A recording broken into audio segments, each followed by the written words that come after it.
Ay, magandang araw po sa inyong lahat. Kumusta po kayo sa araw na ito? Dalangin ko na ang lahat ay nasa mabuting kalagayan. So dito po sa Taytay Rizal, kung nasaan ako ay medyo makulimlim sapagkat tayo ay itinaas sa signal number 1. Kaya medyo hindi maganda ang panahon, medyo masungit ang panahon dito. Kaya ingat po sa mga lugar na naapektuhan, patuloy na nakaranas ng hindi magandang panahon dulot ng bagyong Nika. Okay mga kapatid, samahan po ninyo ako upang ating pakinggan muli ang Ebanghelyo sa araw na ito, araw ng Lunes, November 11, 2024, mula po sa Ebanghelyo ni San Lucas chapter 17 verses 1 to 6. Noong panahong iyon, sinabi ni Jesus sa kaniyang mga lagad, "Hindi mawawala kahit kailan ang mga sanhi ng pagkakasala, ngunit nakakapangilabot ang sasapitin ng taong pinagagalingan nito. Mabuti pa sa kanya ang bitina ng isang malaking gilingang bato sa liig at itapon sa dagat, kaysa maging sanhi ng pagkakasala ng isa sa maliliit na ito. Kaya't mag-ingat kayo. Kung magkasala ang kapatid mo, pagsabihan mo, at kung siya'y magsisi, patawarin mo. Kung maparito siyang magkasala sa iyo sa maghapon, at makapito ring lumapit sa iyo at magsabing, nagsisisi ako, patawarin mo." Sinabi ng mga apostol sa Panginoon, "Dagdagan po ninyo ang aming pananalig sa Diyos." Tumugon ang Panginoon, "Kung maging sinlaki man lamang ng butil ng mustasa ang inyong pananalig sa Diyos, masasabi ninyo sa puno na sikamorong ito, mabunot ka at matanim sa dagat, at tatalima ito sa iyo." So mga kapatid, muli tayo ay pinaalahanan sa kalagahan ng pagpapatawad. Sabi ni Jesus sa ating Ebanghelyo na hindi mawala kahit kailan ang mga sanhi ng pagkakasala. So sa ating mundo ngayon, italaga naririyan ang mga pagkakataon na minsan may mga tao na nagiging sanhi ng pagkakasala.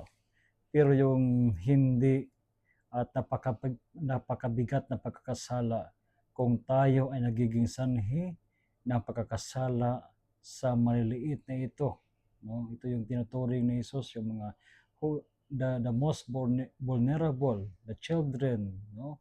Yung mga wala pang sariling isip, no? So yung mga uh, yung mga membro ng PWD, no, person with disabilities, ay mas mabigat na kung ang isang tao ay naging sanhi ng pagkakasala nito. At sinasabi rin natin, Panginoon, sa Ebanghelyo na napakahalaga ang pagiging responsable sa ikabubuti ng ating kapwa. Halimbawa, kung may kapatid na nagkasala, ay kailangan natin pagsabihan siya, no, sa magandang paraan. Kung siya'y magsisi, siya ay patawarin. At kung may isang tao na paulit-ulit na lumalapit sa iyo, no, kahit sa buong maghapon, makapitong siya ay nakasala at makapito rin siya ay bumalik sa iyo, sinabi sa atin ni Jesus na patawarin, no, patawarin yung taong iyon. So siguro kung ating titingnan ang ating sitwasyon, no, isa diyang napakahirap na magpatawad. Kaya nga, ang pagpapatawad ay talagang isang biyaya galing sa Diyos. Hindi lamang ito ay nagmumula sa ating kagustuhan na patawarin ang ating kapwa. Sabi pa nga sa Ebanghelyo, sa isang saying, to err is human, to forgive is divine. Ang magkasala, ang magkamali ay bahagi ng ating pagkatao. Subalit ang pagpapatawad ay isang biyaya na nanggagaling sa Diyos. Kaya nga napakahalaga ang pananampalataya sa Panginoon. Sabi pa nga ni Jesus sa ating Ebanghelyo, kung maging sinlaki man lamang ng butil ng mustasa ang inyong pananalig sa Diyos, masasabi ninyo sa puno na sikamorong ito, mabunot ka at matanim sa dagat at tatalima ito. So walang imposible kung tayo ay mayroong biyaya ng pananalig sa Diyos, ng pananampalataya. With faith, nothing is impossible. Sa pananampalataya, walang posible. Subalit, kung ating asahan lamang ang ating lakas bilang tao, ay sadyang napakahirap po na magpatawad sa kapwa. Kaya mga kapatid, tayo ay patuloy na lumapit sa Panginoon upang sa gayon tayo ay matuto na magpatawad tulad ng pagpapatawad ng Panginoon sa tuwing tayo lumalapit sa Kanya at humihingi ng tawad. So again, a blessed day sa inyong lahat. Ingat po ang mga lugar na patuloy na hinahagupit ng Bagyong Nika. Ipagdasal po natin ang ating mga kapatid ng mga lugar na naapektuhan sa mga oras na ito ng Bagyong Nika. So ingat po kayo lahat.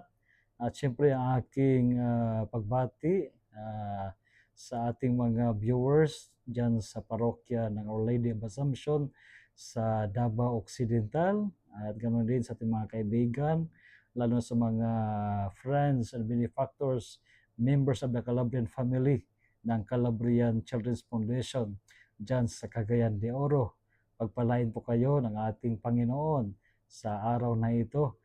At ganoon din sa ating mga tagapagpakinig at nanonood sa ating social media apostolate sa Taytay, Rizal, sa parokya ng San Lorenzo Ruiz Parish. Of course, lagi sinasabi ko po sa inyong lahat, rest assured of my prayers for each one of you. Let us always do our best to unite ourselves sa panalangin, sapagkat sa panalangin, walang imposible. Let us continue to forgive our brothers and sisters, sapagkat sa pamamagitan nito, ating ipinagpatuloy ang misyon na pagliligtas ng ating Panginoon. God bless you po at kita tayo muli sa ating susunod na episode ng ating social media apostolate. At kung nagustuhan po ninyo ang ating video sa araw na ito, you can press the like, then you can also write something sa ating comment section. Okay, and of course you can ask your friend to follow ang ating Facebook page ng title ay Laags. So again, a blessed day sa inyong lahat.